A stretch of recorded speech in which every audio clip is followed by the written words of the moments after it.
বাংলাদেশের রাজনীতিতে নতুন করে আলোচনা ও বিতর্কের জন্ম দিয়েছে বিএনপির ভারপ্রাপ্ত চেয়ারম্যান তারেক রহমানের দেশে ফেরার প্রসঙ্গ। রাজনৈতিক অঙ্গনে ছড়িয়ে পড়া বিভিন্ন সূত্র ও বিশ্লেষকের বক্তব্য অনুযায়ী নির্দিষ্ট ৩টি শর্ত মেনেই তিনি দেশে ফিরতে সম্মত হয়েছেন এমন দাবি সামনে এসেছে। যদিও বিএনপির পক্ষ থেকে এসব শর্তের বিষয়ে এখনও আনুষ্ঠানিক কোনো স্বীকারোক্তি বা ব্যাখ্যা দেওয়া হয়নি। আলোচিত ৩টি শর্তের মধ্যে রয়েছে: ১. আওয়ামী লীগের পুনর্বাসনে বাধা না দেওয়া, ২. ভারত বিরোধী কোনো রাজনৈতিক কার্যক্রমে না জড়ানো এবং ভারতের সঙ্গে বিদ্যমান চুক্তিগুলো অব্যাহত রাখা, ৩. জামায়াতে ইসলামীকে মুক্তিযুদ্ধ বিরোধী শক্তি হিসেবে আওয়ামী লীগের মতোই রাজনৈতিকভাবে মোকাবেলা করা। আওয়ামী লীগের পুনর্বাসন প্রসঙ্গ। প্রথম শর্ত অনুযায়ী ভবিষ্যৎ রাজনৈতিক বাস্তবতায় আওয়ামী লীগের পুনর্বাসনের ক্ষেত্রে বিএনপি বা তারেক রহমানের নেতৃত্বাধীন কোনো উদ্যোগ থেকে প্রতিবন্ধকতা সৃষ্টি করা হবে না, এমন দাবি করা হচ্ছে।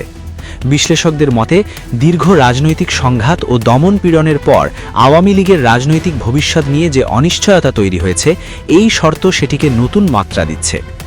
ভারত ইস্যু ও চলমান চুক্তি। দ্বিতীয় শর্তটি আরও বেশি সংবেদনশীল। এতে বলা হচ্ছে তারেক রহমান বা বিএনপি নেতৃত্বাধীন রাজনীতি থেকে ভারত বিরোধী কোনো অবস্থান বা আন্দোলন গড়ে তোলা হবে না এবং ভারতের সঙ্গে বাংলাদেশের যেসব দ্বিপাক্ষিক চুক্তি বর্তমানে কার্যকর রয়েছে সেগুলো অব্যাহত রাখা হবে। রাজনৈতিক বিশ্লেষকদের মতে দক্ষিণ এশিয়ার ভূ রাজনীতিতে ভারতের ভূমিকা বিবেচনায় এই শর্তটি বিশেষ গুরুত্ব বহন করে এবং ভবিষ্যৎ পররাষ্ট্রনীতির ইঙ্গিত দেয়। জামায়াতে ইসলামী ইস্যুতে অবস্থান। তৃতীয় শর্তে বলা হচ্ছে জামায়াতে ইসলামীকে মুক্তিযুদ্ধ বিরোধী শক্তি হিসেবে আওয়ামী লীগের মতোই রাজনৈতিকভাবে মোকাবেলা করা হবে। এটি বিএনপির দীর্ঘদিনের রাজনৈতিক অবস্থানের সঙ্গে সাংঘর্ষিক বলে মনে করছেন অনেকে, কারণ অতীতে বিএনপি ও জামায়াতের রাজনৈতিক জোট ইতিহাসের অংশ। মুচলেখা দিয়ে দেশ ত্যাগের প্রসঙ্গ। উল্লেখ্য, তারেক রহমান অতীতে একাধিক মামলার প্রেক্ষাপটে মুচলেখা দিয়ে দেশ ছেড়েছিলেন, এ বিষয়টি রাজনৈতিক মহলে সুপরিচিত।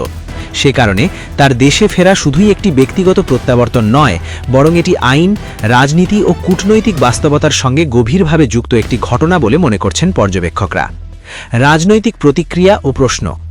এই ৩ শর্তকে কেন্দ্র করে ইতোমধ্যেই বিভিন্ন মহলে প্রশ্ন উঠেছে, বিএনপি কি তার দীর্ঘদিনের রাজনৈতিক অবস্থান থেকে সরে আসছে? তারেক রহমানের দেশে ফেরা কি কোনো বৃহত্তর রাজনৈতিক সমঝোতার অংশ? এসব শর্ত বাস্তবায়িত হলে ভবিষ্যৎ রাজনীতির চরিত্র কী হবে?